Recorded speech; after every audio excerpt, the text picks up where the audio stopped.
ನಮಸ್ತೆ ನನ್ನೆಲ್ಲ ಪ್ರೀತಿಯ ಕನ್ನಡ ನಾಡಿನ ಜನತೆಗೆ. ಇವತ್ತು ಗಣರಾಜ್ಯೋತ್ಸವದ ದಿನ. ಎಲ್ಲ ನನ್ನ ಪ್ರೀತಿಯ ಕನ್ನಡಿಗರಿಗೆ, ಭಾರತೀಯರಿಗೆ ಗಣರಾಜ್ಯೋತ್ಸವದ ಹಾರ್ದಿಕ ಶುಭಾಶಯಗಳನ್ನು ಕೋರುತ್ತಾ, ಭಾರತದ ಸಂವಿಧಾನವು ಜಾರಿಗೆ ಬಂದ ದಿನ ಇಂದು. ನಮ್ಮ ಹಕ್ಕುಗಳ ಜೊತೆಗೆ ಕರ್ತವ್ಯವನ್ನು ನೆನೆಯುತ್ತಾ ದೇಶದ ಏಕತೆ ಮತ್ತು ಸಮಗ್ರತೆಯನ್ನು ಎತ್ತಿ ಹಿಡಿಯೋಣ. ಜಗತ್ತಿನ ಅತಿ ದೊಡ್ಡ ಪ್ರಜಾಪ್ರಭುತ್ವದ ರಾಷ್ಟ್ರದ ಪ್ರಜೆಯಾಗಿರುವುದಕ್ಕೆ ನಮ್ಮೆಲ್ಲರ ಸೌಭಾಗ್ಯ, ಹೆಮ್ಮೆ. ಸಂವಿಧಾನವೇ ನಮ್ಮ ಶಕ್ತಿ, ಸಮಾನತೆಯೇ ನಮ್ಮ ಮಂತ್ರ. ಈ ಗಣರಾಜ್ಯೋತ್ಸವದಂದು ನಮ್ಮ ದೇಶದ ಪ್ರಗತಿಗೆ ಕೈ ಜೋಡಿಸೋಣ, ಸತ್ಯ ಮತ್ತು ನ್ಯಾಯದ ಹಾದಿಯಲ್ಲಿ ನಡೆಯೋಣ.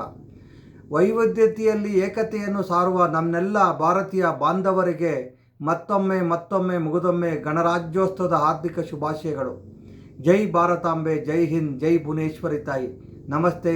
ನನ್ನೆಲ್ಲ ಕರವೇ ಗಜಸೇನೆ ಕುಟುಂಬಕ್ಕೂ ಮತ್ತೊಮ್ಮೆ ಗಣರಾಜ್ಯೋತ್ಸವ ಶುಭಾಶಯಗಳು ಕೋರುತ್ತಾ, ನಾವೆಲ್ಲ ಒಂದೇ, ನಾವೆಲ್ಲ ಕನ್ನಡಿಗರು, ನಾವೆಲ್ಲ ಭಾರತೀಯರು. ಈ ದೇಶದ, ಈ ನಾಡಿನ ಏಳಿಗೆಗೆ ನಾವೆಲ್ಲ ಶ್ರಮಿಸೋಣ ಅಂತ ಹೇಳುತ್ತಾ, ನಿಮ್ಮ ಮನೆಯ ಮಗ ತಾಯಿನಾಡು ರಾಘವೇಂದ್ರ ನಿಮ್ಮನ್ನೆಲ್ಲ ಕೋರಿ ಒಂದು ಶುಭ ಕೋರಿದ್ದೇವೆ. ಧನ್ಯವಾದಗಳು. ನಮಸ್ತೆ. ಜೈ ಭುವನೇಶ್ವರಿ ತಾಯಿ.